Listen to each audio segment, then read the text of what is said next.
Waktu umur 12 tahun, kan beliau dari umur 8 tahun sampai menikah kan tinggal sama Abu Talib. Dan Nabi SAW punya akhlak yang baik sekali, mulia sekali. Sampai Abu Talib itu sendiri malu dengan Nabi SAW. Di umur 8 tahun.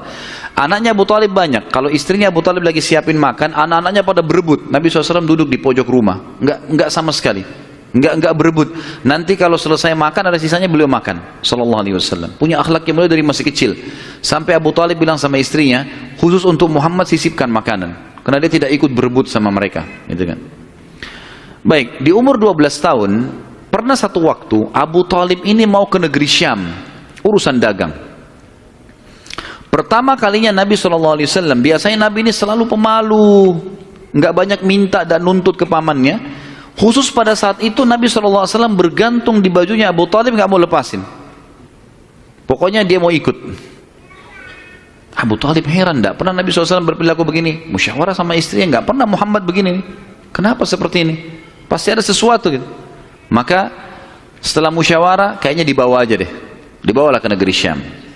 Pergilah Nabi SAW bersama dengan Abu Talib dan kafilahnya. Pada saat mau tiba di negeri Syam, sebelum tiba di negeri Syam, kafilah ini melewatin sebuah gereja teman-teman sekalian. Dan di situ ada satu pendeta bernama Bahira.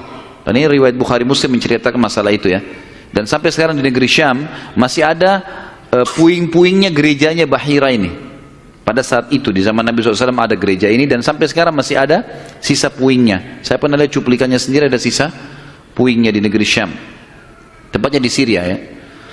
Kemudian teman-teman sekalian, pada saat melewatin kafilah ini melewatin gereja, si Bahira ini kepala pendeta di gereja itu memang lagi nunggu informasi tentang Nabi terakhir nih.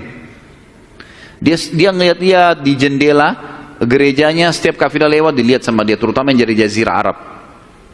Waktu secara kebetulan dengan hikmah ilahi lewat kafilahnya Abu Talib, dan kafilahnya agak berbeda dengan yang lainnya. Kafilah itu berarti 3 unta ke atas ya, baru dinamakan kafilah. 3 ekor unta ke atas baru dinamakan kafilah.